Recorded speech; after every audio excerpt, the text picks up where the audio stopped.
feel free to talk about yourself a little bit. Uh, if you want to say something, give one little introduction, not to make a long speech. But I would really, really appreciate, because all of you have spent so much of time, it is more important that all of us interact. And if you have to go outside, please make sure the door is closed. Number two, obviously, I requested you not to bring coffee, tea, so all of you have been very cooperative. Thank you so much. And third thing is that as we settle down, we'll quietly bring some lunch, which will be in the box. So you'll have working lunch, so we have all the time used for interaction, and we can begin our discussion now. So everybody is here now? Anyone outside? Okay, fine. Because again and again, we do not want interruptions, I think. So, Professor Yunus, I think if you can start with some discussion, and I have a question. You said 1% of the people own 99% of the wealth. As I think more, there are two types of people who use wealth in a right way, and there are people who abuse. Number one. Second, is ownership bad, or is it more important to have access? There are two things again I see in that. One, if you provide access to your wealth, okay, that's one way to distribute wealth as well. Because sometimes you give away wealth, you can have 99% taxation. We used to have in 1971-72, 97.5% tax rates. I do not know how many of you know. On the top of it, there was surcharge, surtax, super tax, and wealth tax. All put together, some people paid 102% tax. After that, India decided we'll never tax more than 100%. But,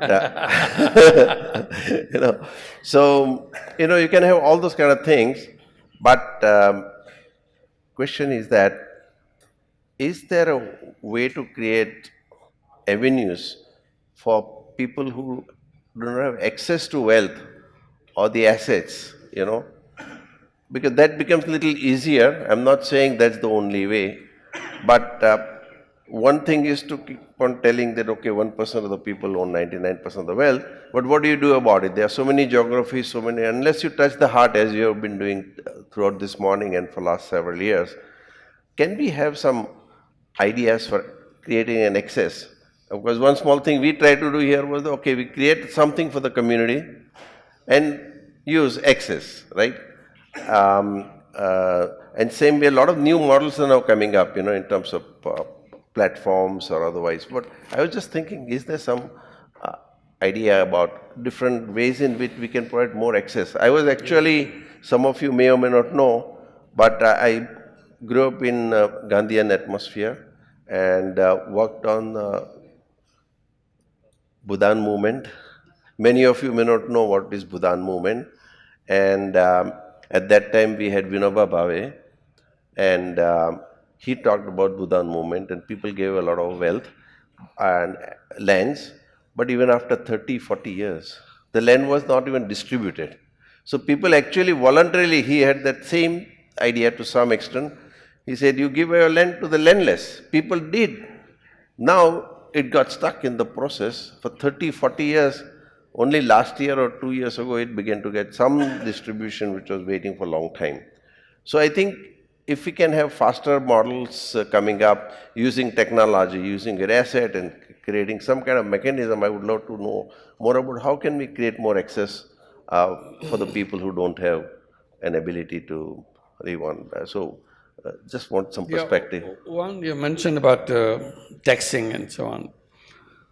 There are other things that are already in practice, like the richest people are giving away their wealth, like the giving pledge. Now probably 182 richest people in the world have signed the giving pledge.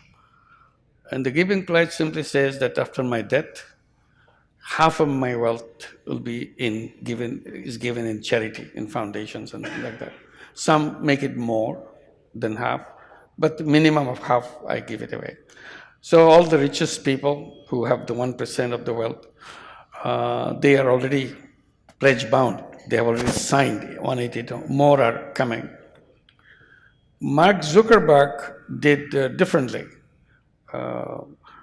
He, at the birth of his first or only daughter, he gave away 99% of the shares that he owns to a charity.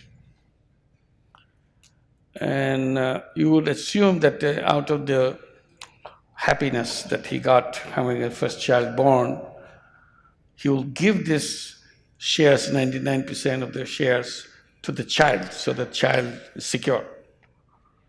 But he actually deprived her, because when you give it away, the child will never inherit it.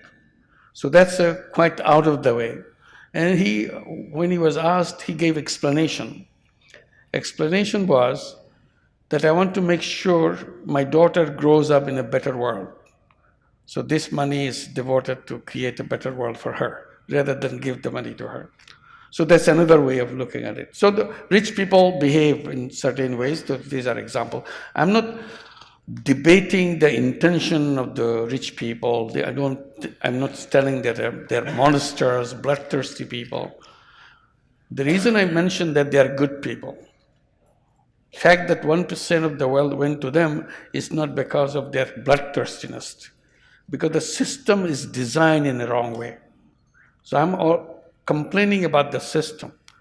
So you said, couldn't it be better that they make the money than it's shared by the government to take out and so on? So I give you an option. Let's design a system, one system where all the wealth goes in one direction, ends up in.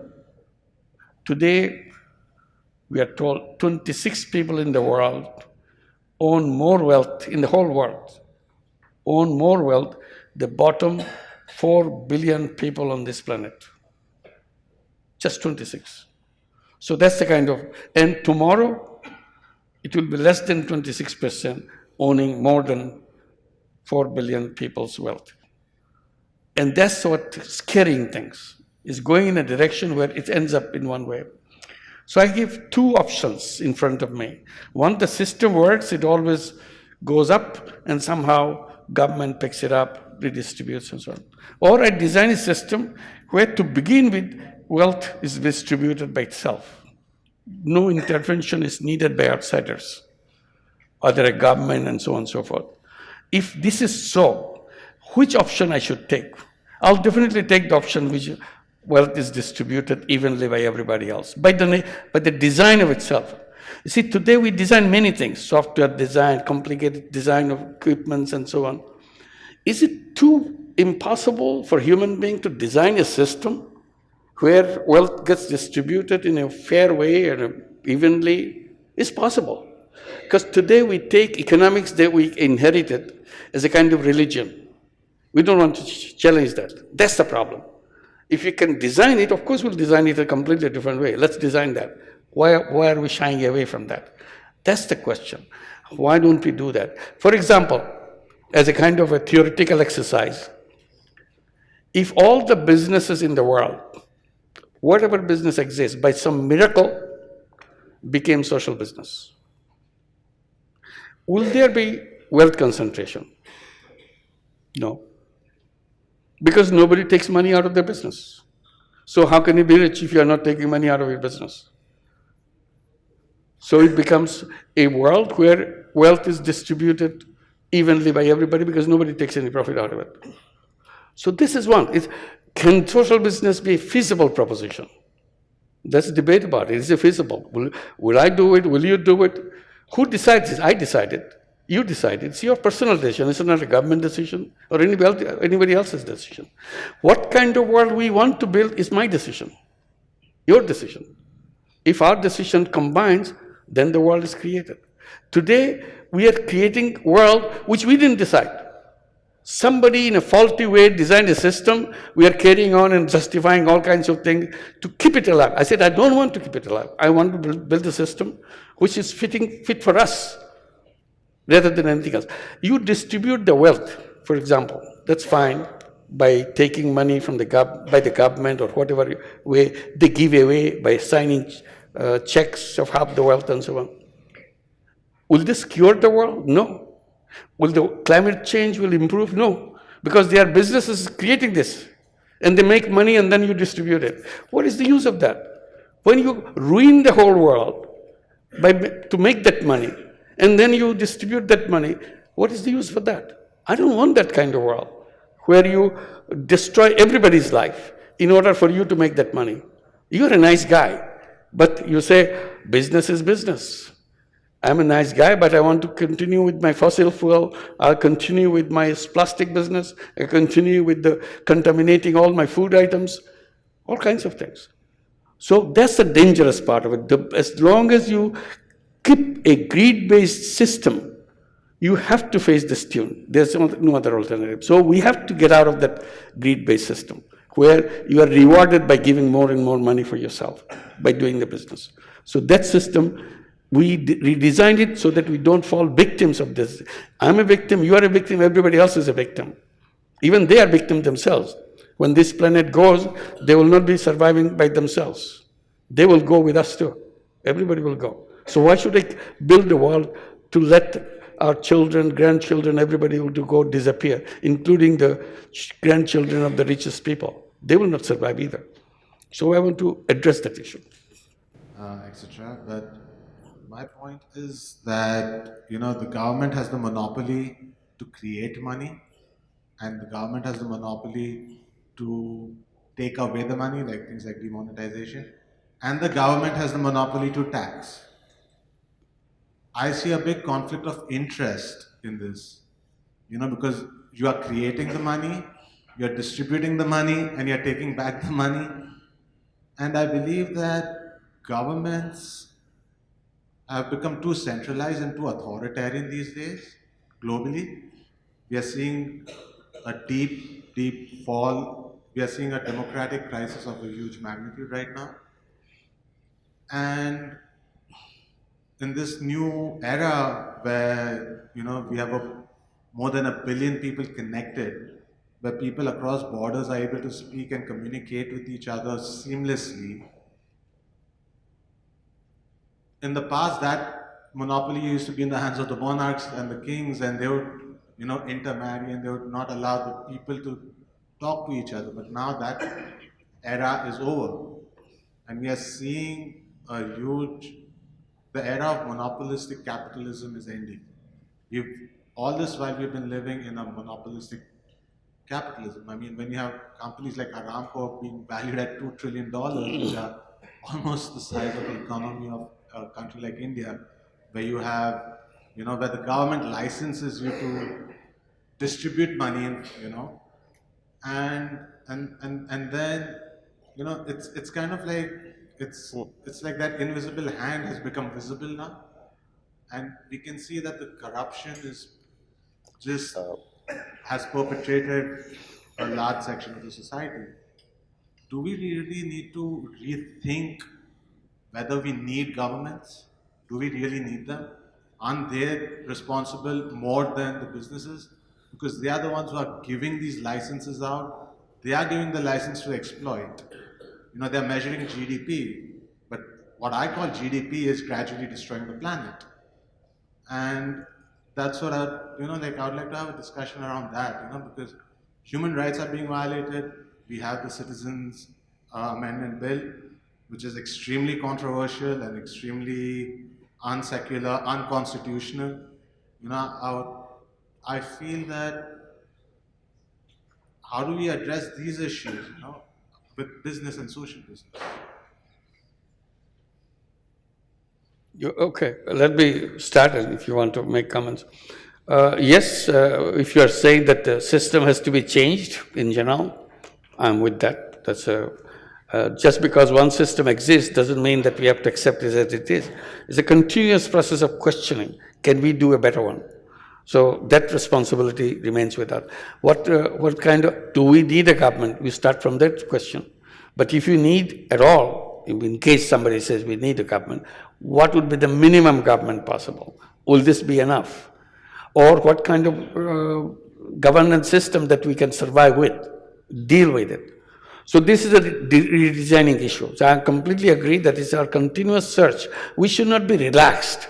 That, yeah, there's a government, what can I do? I get an order, I just follow the order. That mentality is not good. As long as we have our creative capacity, keep on bringing alternative after alternative, seeing which one will catch everybody's mind, and finally we come up with that. So this is the evaluation of the governance system as it continues to do that. And about the money making and so on, as I said, always welcome to give the alternative. If you don't need money, that's one idea.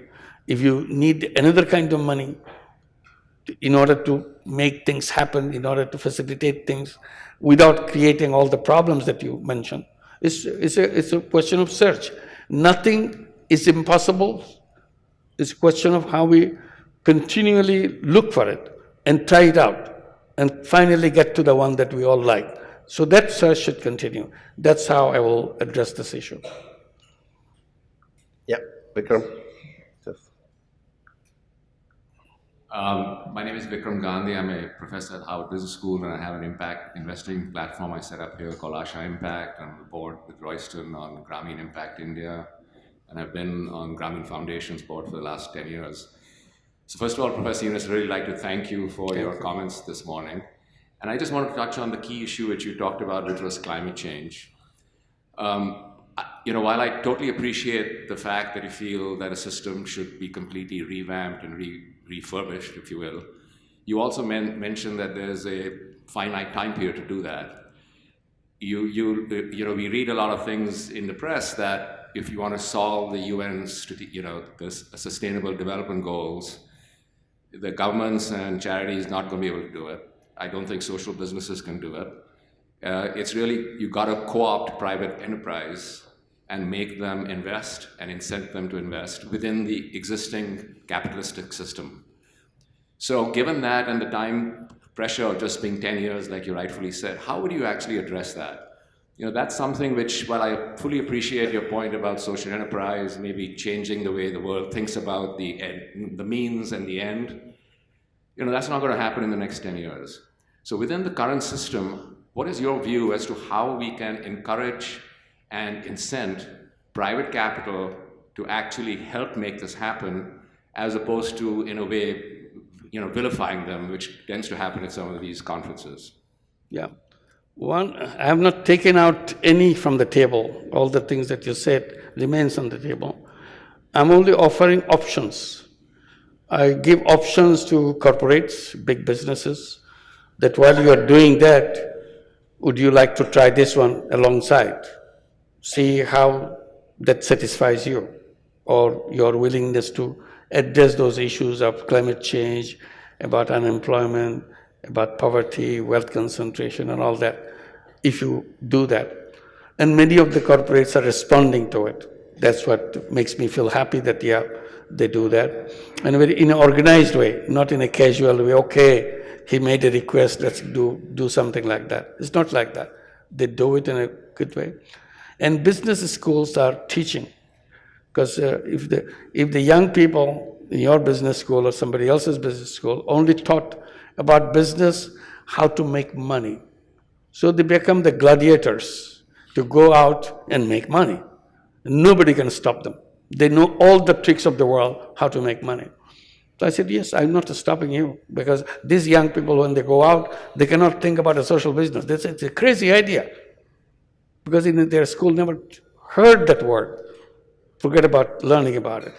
So I said, why don't you create a separate degree? You have the MBA to bring the fighters to fight the world, make money, and you have a social business MBA who will be learning how to create business to solve problems, how to run it, how to make it efficient, how to make sure that they can do faster than their previous generation of students, so that when they come out, if a profit-making company is going to hire him, He said, I don't know anything about making money. They never taught us how to make money. The only thing taught us how to solve people's problems. So sorry, I'm not qualified for your job. So you have two kinds of people. And then you teach each other. If you are running a big money-making company, if somebody talks about social business, yes, I understand that, I like that. So along with my money-making company, I would like to create a social business company too. The example that I was giving with McCain and other companies that we have done. So this is what I was talking, options. Give options to people.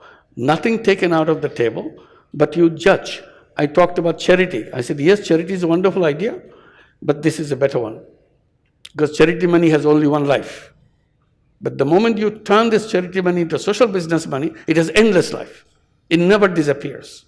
It always keep coming, keep growing, and it is a growth by itself. Charity doesn't have a growth. Charity only can decline. So this is it. So I'm giving option at the table. Let people decide what they want, and what is it, along with that, along with business school, learning all this, along with other disciplines, health, engineering, or technology, whatever. One thing has to be included in the curriculum of the universities, colleges, high schools, all kinds of education system. To tell young people, debate with the young people among themselves, what is the purpose of my life? Today we don't teach about the purpose. We teach how to run a business. For what? Why am I running this business? That question is never answered. So everybody should be, all the children in the family, mothers, parents should be talking. What is the purpose of your life? Your purpose could be like this. You figure it out, you tell me, and then we can discuss about that. So the children grow up with a purpose. Then everything has to fit in that purpose. Purposeless people just drift around. Whatever is convenient, they do. Today I do this, tomorrow. I don't have a purpose. I'm a drifter. Today we are generation of drifters, and picked up something which everybody says good, so I'm doing it. I don't know what I'm supposed to be doing, what I'm born for on this planet. I have a very short period of life, and that's why I'm bringing this, all the trouble that we made. We have a very short period, let's clean it up. And if you decide, we can clean it up. If you don't decide, we are done, finish. So let's accept that. Or say, no, you're not going to finish, this is a wrong theory. And Donald Trump says this very boldly about the climate change. He says it's a Chinese hoax. He goes around saying that. So if somebody believes in that, let them do. But the rest of the people, the 11,000 scientists signing up the other day, telling you that tell you we don't have much time. It's an emergency, super emergency situation. Do we feel it? Anybody? No, we don't feel it. We go around merrily as if we plan our weekends, we plan our... As I was saying, that we are having a big fire in the house, but we are having a party inside. That's the situation that we are. That's the point I'm trying to underline, is to draw your attention, nothing else. That's all. Thank you.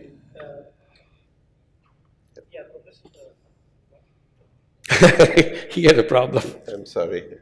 My name is Vishwas Kanikar. I represent 26-year-old non-profit called Imaginarium Aligunjan. Professor, you really touched the heart. Is it audible everywhere? No, it's difficult to say. Sorry for that. We are still evolving, so there'll be few defects. Yeah. I have a question. For any problem, if you adopt technology or by deployment of technology, which could be drinking water, and you address the problem, how about a situation wherein you, as a common social entrepreneur, you get into a system and try to change the system for the good?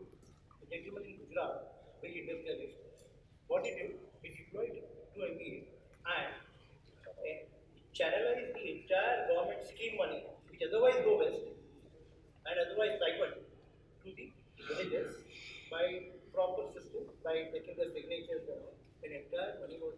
This model is scalable model. Sure. It's a service model. Can such activity be considered a social business model? There is no deployment of technology, nothing but exist a system, get a system, try to stabilize the system. Such activity can be a social business which has not scaled because let me tell you, sir, government in Indian context, a lot of money is unused and siphoned because there are no takers by 31st March, including Swachh Bharat and everything. Now, such things, if somebody can get into it and work with the system and try to change it to the extent possible, it can give you a social business. Yeah. If he's doing a good work, we applaud, fantastic work done. Whether this is a social business or not, it depends on the definition that we use. Is a non-dependent company to solve human problem. Number one question will be, is it a business? If it is a business, then still we can consider. In that business, is anybody taking any profit out of it? If it does, sorry, it's not a social business. That's it. These are the two criteria. One is a solving problem, we agree, it's solving problem. Is it a business? Meaning that all the money that he has spent during his work, he recovers it by selling whatever he is selling, so that it covers the cost. There is no deficit, there is no loss. If there is a surplus, is anybody taking part of that surplus as a profit? If it does, it's not a social business. If nobody touches it, profit, then it's a social business. That's it. That microphone is a big problem. You got it, okay. If I'm Prateek Bose, my job is around technology and investment. If I may build upon Professor Gandhi's question to Professor Yunus, Okay. is that given in your thinking, is there a fair balance between for-profit and not-for-profit, which can accelerate us reaching the goals sooner? I mean, you talked about Zuckerberg Chan Foundation doing the larger share. That is what Gates Foundation Melinda has also done. Having said that, they also, all of those two, as an examples, have also retained doing equity or debt in a for-profit model as well. Is there room for that? When you say options on the table, is for-profit for you an option that over time disappears, or does it continue to stay? Yeah. Whether disappears, whether for-profit disappears or social business disappears, depends on you and me. Well, if I like it, I'll continue. If you like your profit-making business, you'll continue. What I'm emphasizing is not a decision made by a government. It's a decision made by individuals, whatever I want. So I'm bringing the case to the individuals. See if you would like to try it out. And I was giving my tagline to that. I was saying, making money may be happiness, making other people happy is a super happiness. I'm kind of giving it in my own way. So I said, find it out, it's up to you. If you don't find it super happy, don't go anywhere near it. Why should you? You have to feel super happy. There are 7 principles of social business. We write down, these are the basic principles of social business. The 7th principle is, do it with joy. You must enjoy what you're doing. Otherwise, it's not a social business. So this is the way we try to do that. So it's us, that's why we go to the young people, to explain to them what it is. Because older generation is very difficult to penetrate their mind because their mind is made. Like I was giving examples between the Grameen Bank borrower and her son or a daughter. I said, your mother is a natural human being. She behaved in a natural way. Your mind is contaminated by the education system. So you find it difficult to talk about entrepreneurship because your mind has been drilled to make sure that you go for a job. Because you are even told how to dress yourself when you appear before a job interview. How do you exchange greetings to your committee before you and as you enter? Oh, you are prepared for that. But nobody prepared you for social business or starting a business on your own. So that's where you are in a wrong way. So I'm trying to replace that, starting at the very early stage, so that appealing to the parents to talk about this to their children, appealing to the education system to redesign the education system to include this idea, so that they can exercise it, so on. In order to do that, that's why we are going to the universities to explain to that. And they are creating these social business centers, offering courses on social business, offering examples of social business, so that you are aware. Whether you like it or not, it's up to you. Not everything you learn in the school, you like it. But you learn it, this is what it is, so that I'm prepared for handling those kind of things. So that's a preparedness part of it. Otherwise, whether they will survive or they will disappear depends on what is the purpose of the life. If my purpose of the life is to create a world, there is no problem like this. And I summed up with 3. United Nations summed up by 17. Whether we should get rid of them, or whether we live with them. If you want to get rid of them, this would be a good tool. Try that one. You try the for-profit companies doing that, charity doing that. Also try this new tool that we have called social business.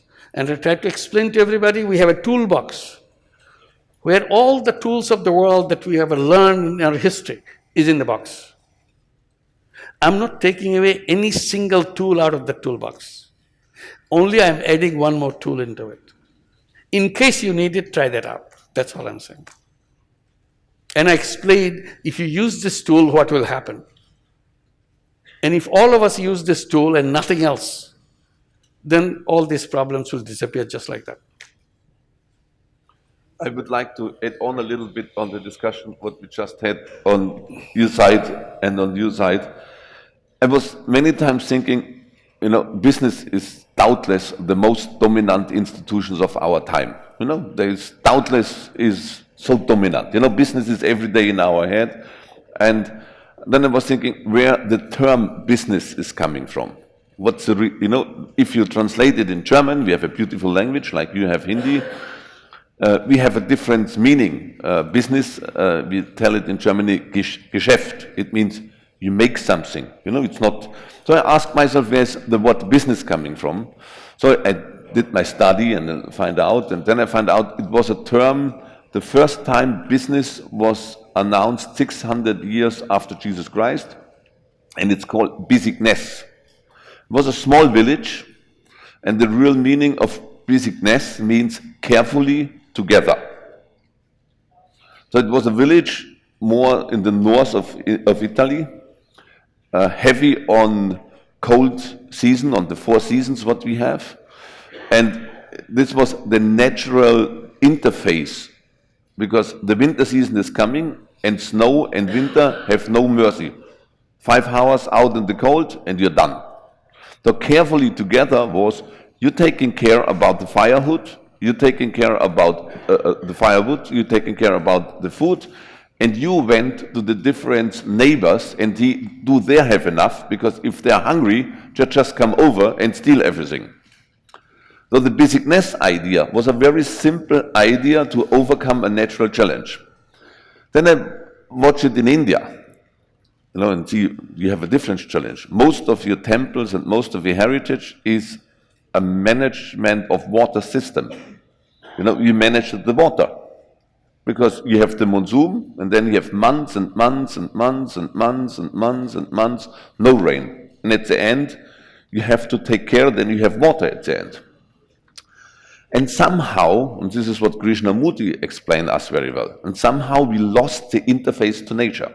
We built a completely independent system.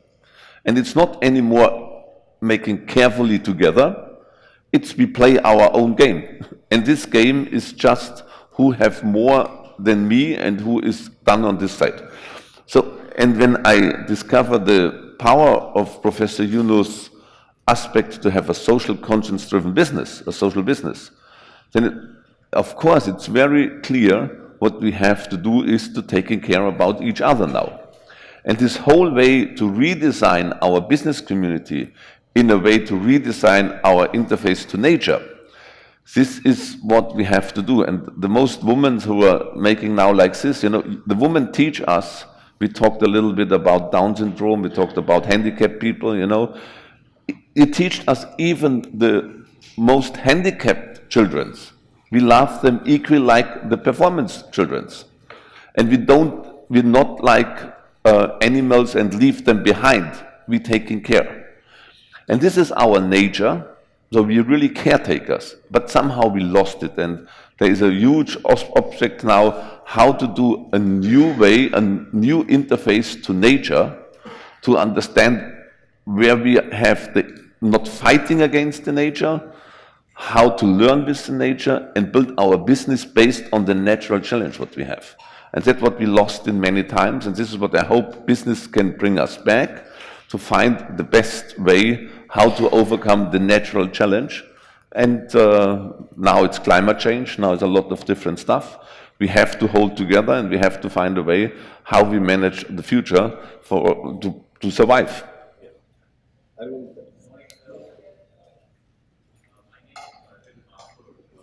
the different things I do is teaching, impact investing, venture capital, and private equity.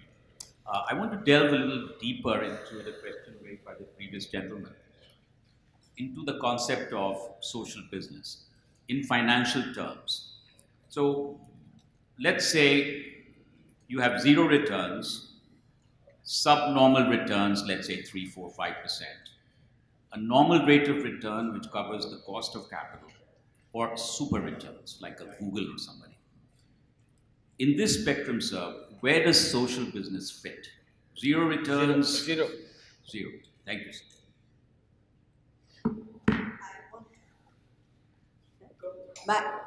My name is Sangeeta and I work in a small tribal village in Madhya Pradesh. I want to take forward what Suril said about government being monopolistic. So we have worked with social business and empowered the tribal community kids who were actually drinking heavily by putting sports in the center of the development model. As Hans talked about his programming, that the fourth day being entirely sports oriented has been a great success in a small tribal community. We also work with the farmers to convert them to grow organically. So I'm quite pleased that also nursing was mentioned by you. So we started a nursing college and kept a model where the first batch would be paid by our family foundation, but then the girls had to educate another sister nurse. So she has to pay back to educate one more to be a nurse. So why I'm coming back, because I'm seeking insight from Nishith Bhai saying that togetherness and how the change can be impacted. When Suril said that the government comes in the way, we were asked to shut down the college because we did not have quota. There is a quota in Madhya Pradesh and that quota is already granted. Now there are several other girls who could benefit from this system and could get employment.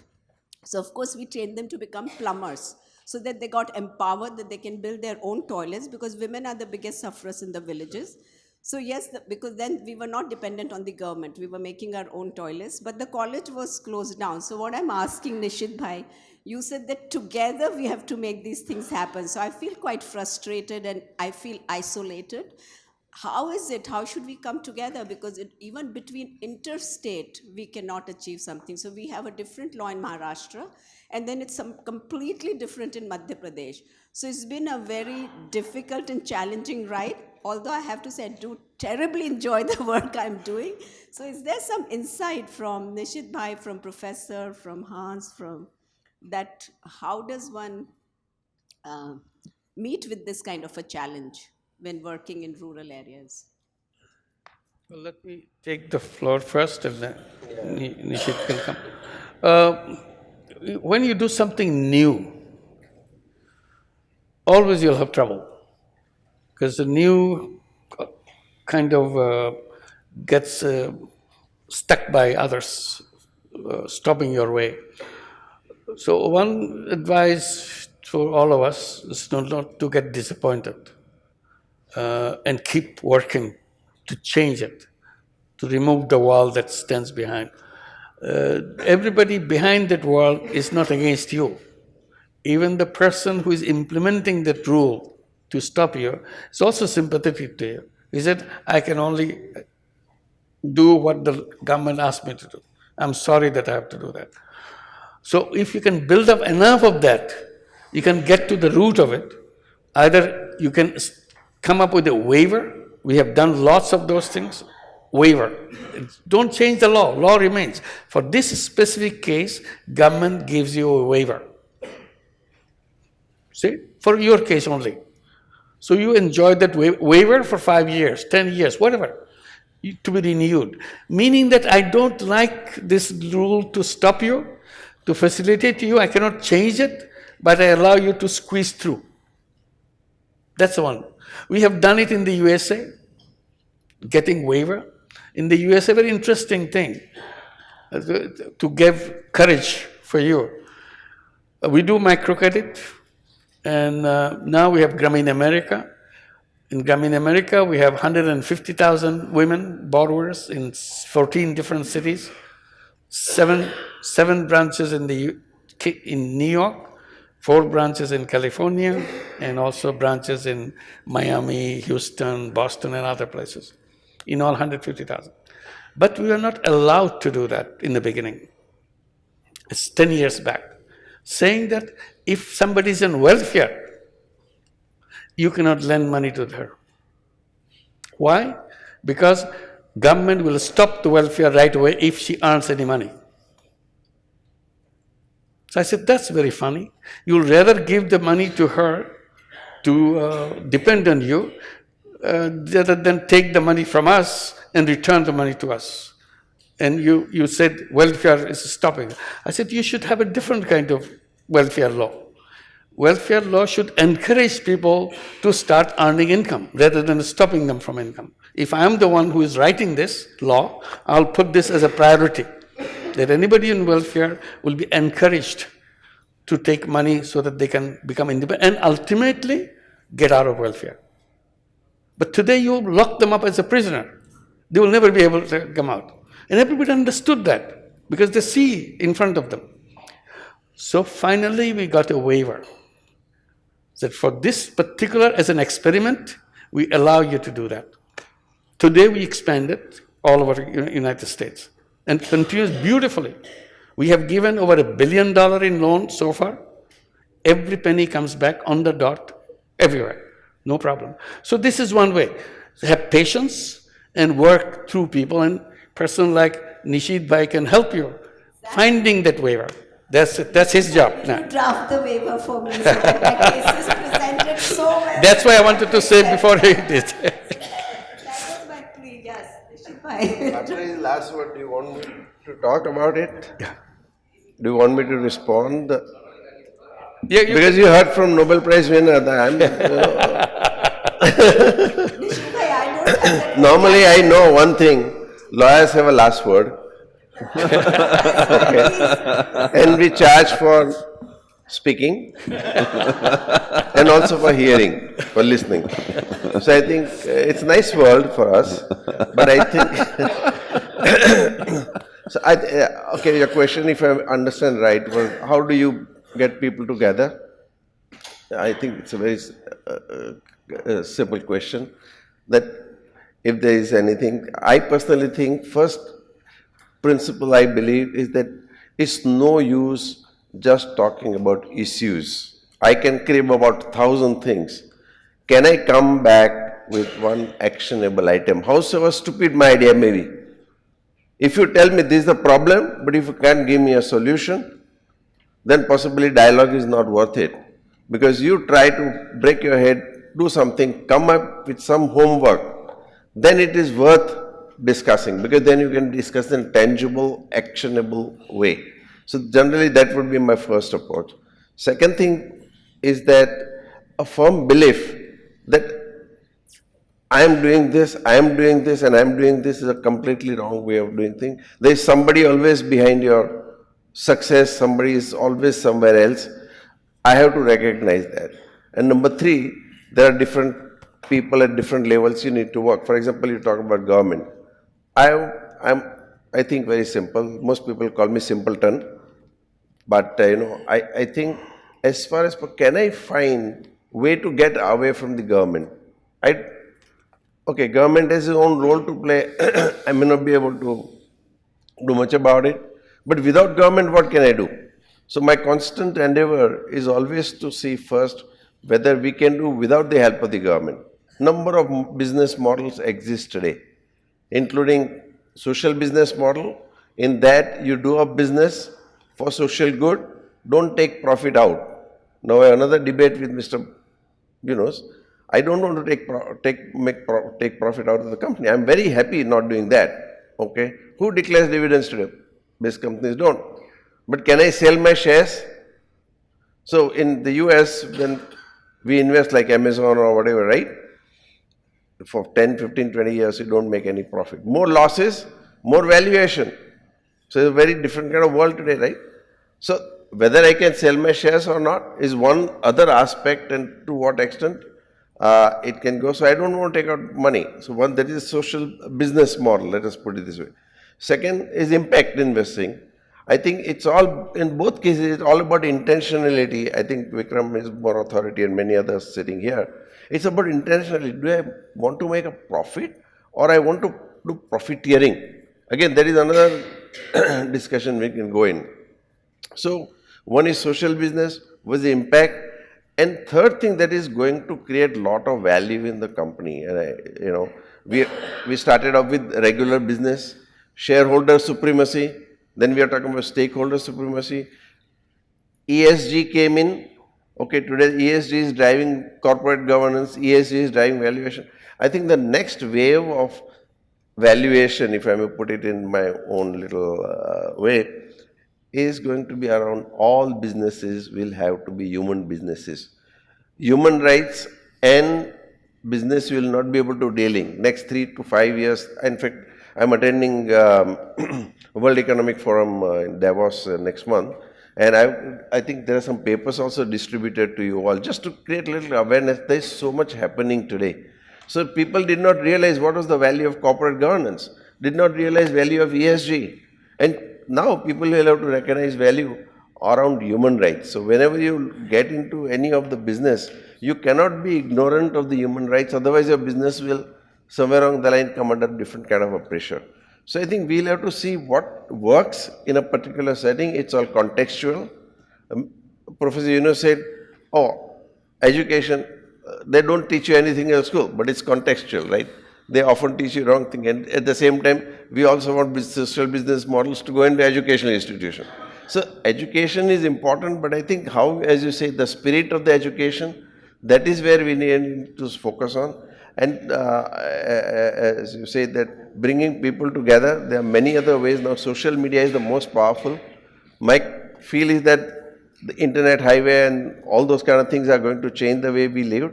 Even I believe in the next 30, 40 years, even the whole concept of state supremacy or sovereignty will give way to individual sovereignty. New nation states, there will be more and more breaking up of the nations. I think there will be 2,000 nations in the coming century. Okay. So, because the small states are becoming more powerful. Singapore, you look at, with technology, with organizational model, with discipline, they have done a wonderful job. In fact, they own a lot of assets in India without any landmass. We fight so many wars, and at the end of the day, we win territories. After that, what do? You sell the territory or land to companies, and companies are owned by my former enemies. What is the use of fighting?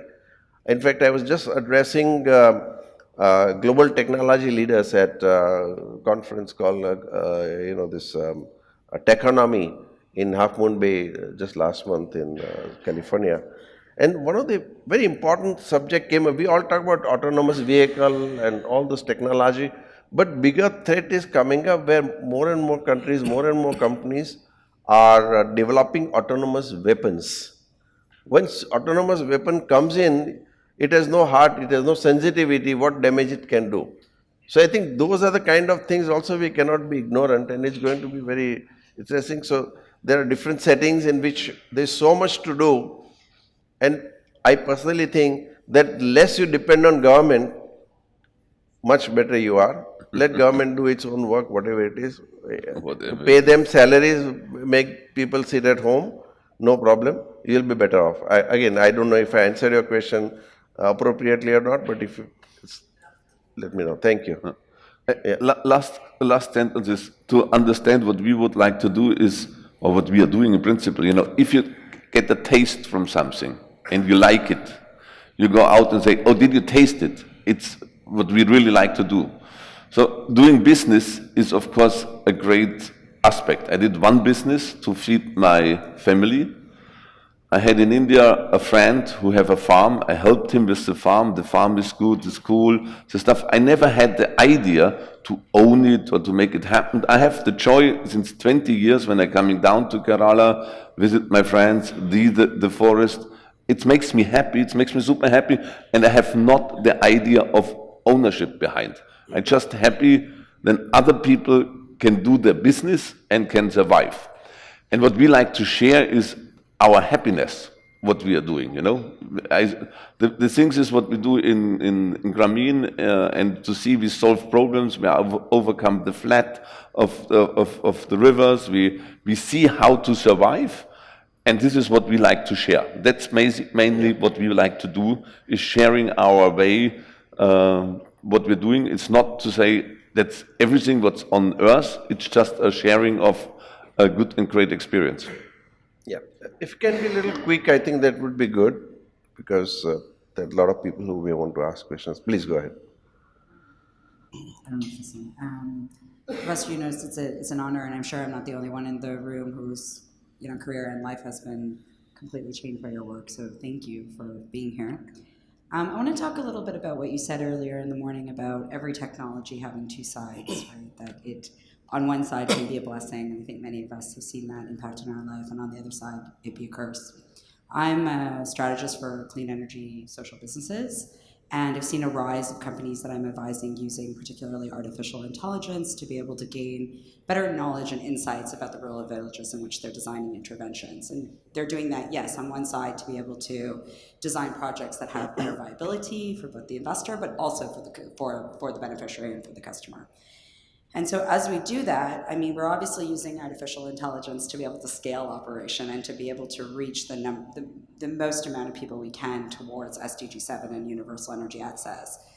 But in the age of Facebook and Cambridge Analytics and EU regulations coming up, what kind of things should we be thinking about, or what kind of trends have you seen from a human rights perspective as we collect and mine data for development purposes? Are there issues of bias, ethics, fairness that we need to be thinking about, particularly when looking at racial and gender diversity, when a lot of the AI capacity sits in westernized countries and is designed by sort of white men for developed markets? I was mentioning that first because I was saying that technology can be a blessing, technology can be a curse. And artificial intelligence kind of demonstrate this very, very sharply. It can be definitely blessing if it is used for all the purposes that you said. Healthcare is one, massively benefit from that artificial intelligence. All kinds of education can massively benefit from that. Many other applications which are welcome, it's a blessing. But we have to watch out, it doesn't spill over to the other side. That's the point I'm making. It could destroy us completely if you spill over the other side, the destructive part of it. And in the past, we have done that, stop technology which is not good for human being.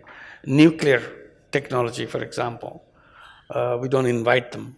It's done, finished. We don't want to produce, we don't want to own, possess, and so on. So nuclear disarmament, all those things happen. It's not unknown, it's really known, it's destructive. We should extend that also, weapons of mass destruction, so that we don't get involved with those. These are the curse part of it, takes it. Artificial intelligence can be a big military force by itself, and soon army will be using it. So that's another one coming very quickly. An army will be moving up and down to get money in the budget to get it, a whole army of artificial intelligence soldiers and manipulators and all kinds of things. So before it happens, we draw the line. You ask, how do we decide that? I make it in a simple way, maybe lawyers have to elaborate it a little bit, which we can adopt a resolution globally through United Nations or whatever global organization we can have. No technology should be developed which will be harmful to people and the planet. This is a broad outline. How do you elaborate it? How do you make sure that we understand which is harmful, what does harm means, how long the harm will be, etc., then it will be details. But idea is we should not develop any technology which is harmful to people and the planet. So this is once, then we can do that. And again, we do that in other sectors, not in artificial intelligence. When we develop medicine, a research institution is spending years and years to develop medicine for diabetic, medicine for cancer, medicine for that. And it takes years to do that. When finally they got it, they're all excited, we found it. We have tested in every single way, it's perfect. Can they go and sell it? They cannot. They have to bring it to the attention of the government ministry to get a permission to sell it. So that's the social control. And then government ministry will go through an agency, drug control or drug administration or whatever agency you have. They go through their own testing for years again to see whether it's a side effect, there's a harmful effect, and so on and so forth.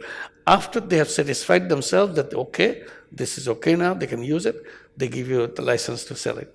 So we control. Why we don't do it for artificial intelligence? I say, why not? Why shouldn't we do that? That's the point we're raising.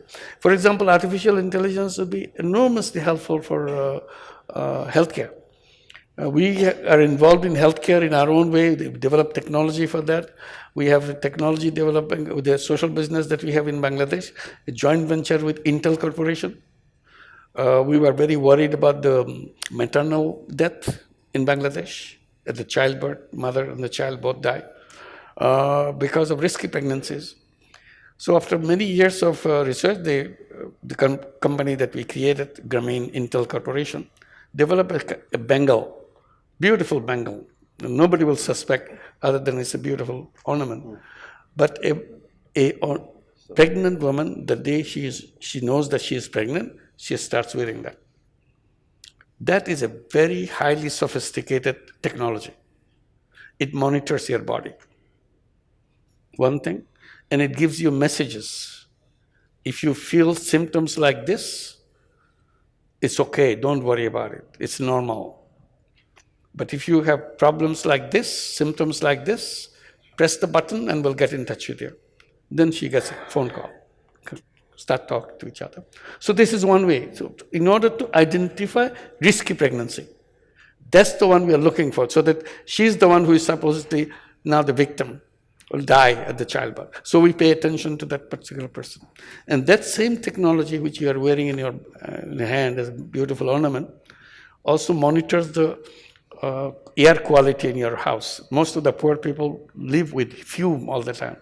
Cooking, and she's always cooking and inhaling this. One of the major deaths of women in Bangladeshi villages is a respiratory disease coming from the fume. So when you're pregnant, not only you're inhaling this, also your child is being affected by that. So this ornament, if it goes above a certain level of air quality, it starts ringing an alarm bell and gives a voice message, leave home immediately, open all the doors, windows, everything. And after a while you come back, if it doesn't bell doesn't ring again, then you can do it. If it rings again, go back again until you clear it up. So that saves people's life. That's one. So this is one simple technology, helps them do that. So this is one.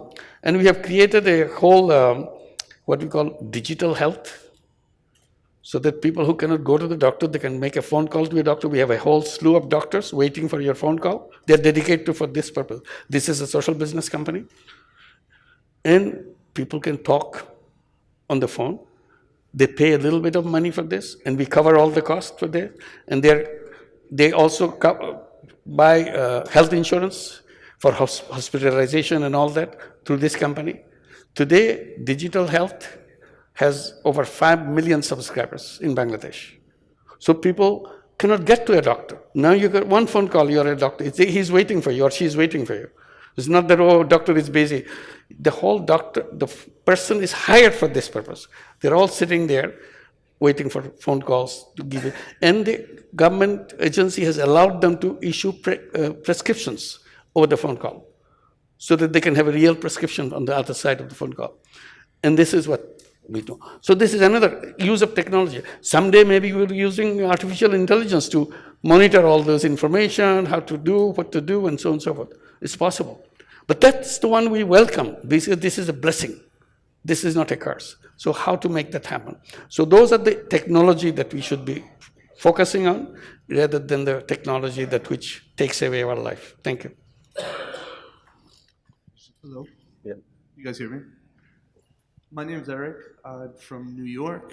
I've been living in India for 4 years now. We, as a company, we consult governments on blockchain technology and how to create additional transparency and better processes to, I guess, communicate with their citizens. And we also have 5 different technology products that we sell to financial institutions all around blockchain technology. Now, this event today so far has been amazing. We are in a race against time, and I just want to make sure that while we're all in this room together, we can come up with some plan. I guess my question is, what advice would you have for us in terms of, I don't want to wait 6 months to go to Munich to then hear about what you guys are working on later. How can we leverage this moment of, you know, people that have access to wealth, knowledge, specific skill sets, regulators? What are some techniques or processes that we can use to make this a use case to show what can be done in 6 months with everyone contributing just a little bit and making a big difference? Well, one easy way, start a conversation. It's like we did right now. You don't have to wait 6 months to go to Munich. You can immediately come to Bangladesh to see what we're doing. So that all the stories that I'm telling is right here. It's not Munich, it's right in Bangladesh. I'm sure there are many in India, enormous number. I don't have the list, but go and visit what can be done on the front of water, healthcare, housing, sanitation, many. India is a place for all kinds of experimentation. Everything you think about it, they're already doing it. How to make it big, how to expand it, make it nationwide. Is India a big nation? So if you can do it, expansion, this is a big contribution for that. And lots of social business experiences already there, here, and also India and Bangladesh and other places. So this is one, not that everything will impress you, but something will impress you. Pick that one. You don't have to fall in love with everything. Just fall in love with one and start that one. And see, when you fall in love with one, you not only see it, you go to the next stage of it. You say, why did they do it such a crude way? It could be done in such a sophisticated way, in a bigger, efficient way. You have 101 ideas how to make it different and more efficient and so on. This is the contribution we need. When your thought comes in, suddenly it becomes something else, different.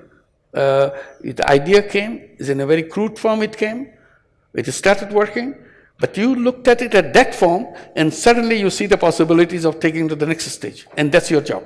And then whole world will benefit from that. So that's the kind of thing that you can start with.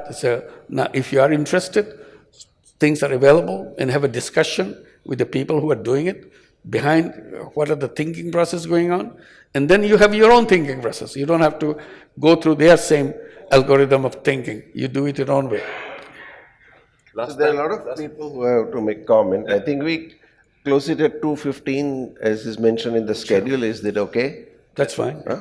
Okay, fine. Just for the information. Last time when we did it, in 2009, the first time when we did it, the same question came up, and Professor Yunus said, build a social business fund. Then Schölkiger stand up and say, I put 1 million in it.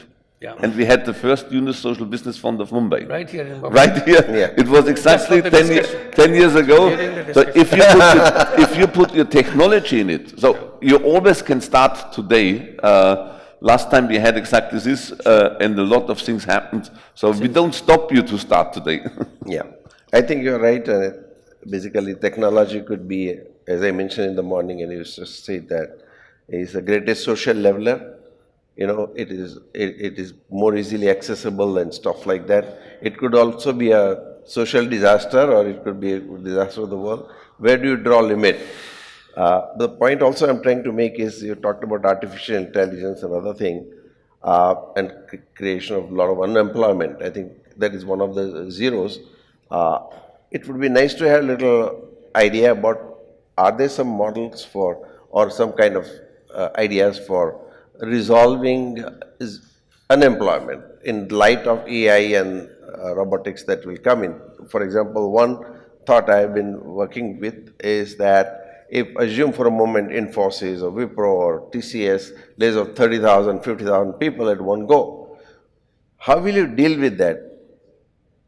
One way possibly, and I understand every time, that there will be jobless growth. So growth will be there, but jobless, correct? So when you lay off, for example, 30,000 people at one go, suddenly one fine morning they are on the street. Can we have a model whereby, say, Infosys or Wipro or whatever, who is laying off, pays 1/3 of the salary for at least some foreseeable period? 1/3, the maximum need, I believe, will be in the social sector, where human interaction and the not-for-profit and those kind of things. So a lot of employment opportunities exist there. They can't afford to pay very high salaries, so they pay 1/3, and 1/3 hit is taken by the individual himself. Somebody can take 1/3 from Infosys and go on Himalaya and whatever he wants to do, that's his choice. But 2/3 of the salary would substitute when some layoff happens. That's one thing. Second, what I also see and what we saw when the computers came in, same argument had come up, but new employment opportunities. Where are the new employment opportunities? For example, one opportunity, the biggest opportunity I see is going to be in the area of drones, because no unmanned drones are permitted. And just as in the last few years, maximum employment happened in delivery boys. Okay, nobody thought, we thought it will be manufacturing, but delivery boys became the thing in India, right? So similarly, I see a lot of opportunities in the drones, flying cars, because next evolution for automobile manufacturer is going to be around the avionics and the outer space and privatization of space and stuff like that. There are a lot of interesting things that are happening. So when you lay off person, he is often depressed. But today, in 5 years' time, you have to lay off people. You can start teaching them about flying cars, about, intellectually, howsoever a blue-collar worker may be, he always wants to look to the future, because it's the only future that gives us hope. If you look at present, it's always depressing around. So, if you give a hope, somebody will always find a solution. So I think if we can look at what are different pockets where employment can be created, gainful and stuff like that, and where entrepreneurial zeal can be brought out in the form of what you call entrepreneurship or whatever it is. So, if there are a number of ways in which we can sit together and say 2, 3, 4 solutions, at least it will give some direction. We may not resolve the problem 100%, but to some extent. So I think if there are any ideas, anything like that, I would love to hear. Anybody has any comment? Nishith, by just comment. We were interacting with the DGCA. DGCA has not given permission for drones and for the flying cars for last so many years. Now this is a problem with the industry suffering. There are manufacturers who are there in Pune and all, but DGCA had not given permission for drones. What happened was that, in fact, I was with the CEO of Uber Elevate. Uber Elevate is going to introduce flying cars. They've selected 5 cities in the world. Mumbai is one of them. And I was also talking to Chief Minister. I said, flying cars will come, but our regulatory regime will not be ready. Because government also doesn't know how to go about it.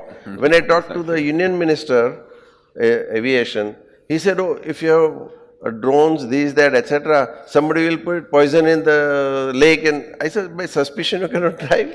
Okay. So there are issues to that, and at the same time, it presents tremendous opportunity. It is for us to work together, and to some extent, our role as lawyers, predictive lawyers, is to see these are the likely things, and these are the likely consequences. This is how regulatory regime, if at all, should be. Yeah, or let me give a quick response. Anyway, the time just is running out. distracted from. Yeah, just quick one. Yes, your point is well taken.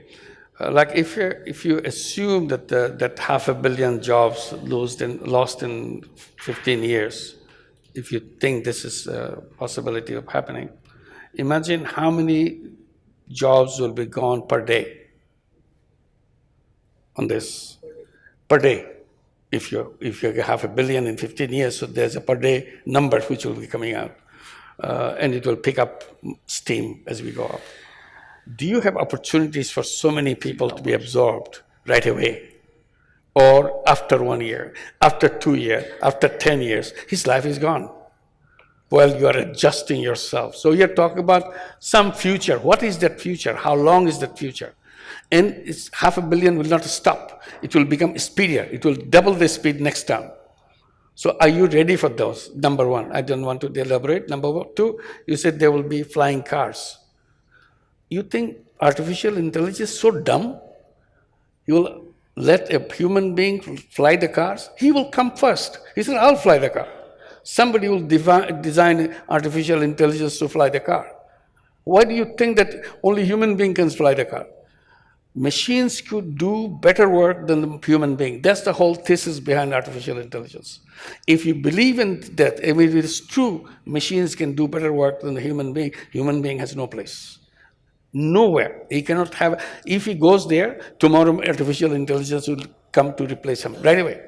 So there is no place for them. So this is the scenario which is coming. If you continue to let artificial intelligence progress as they were planning to do right now. And for what? Because somebody wants to make money. That's the whole issue. It's all this happening because somebody wants to make bigger money than they have today. And you talked about the growth, that they are contributing to the growth. Who needs the growth? People don't have the growth. The big guys have the growth. Growth doesn't come to them. I was giving the example, a village has 1,000 people, one guy has all the money. If the growth comes, his money doubles. And we say the village per capita income has increased. It has not. Simply his money has doubled. So we don't need the growth. Why do we need the growth for? For whom?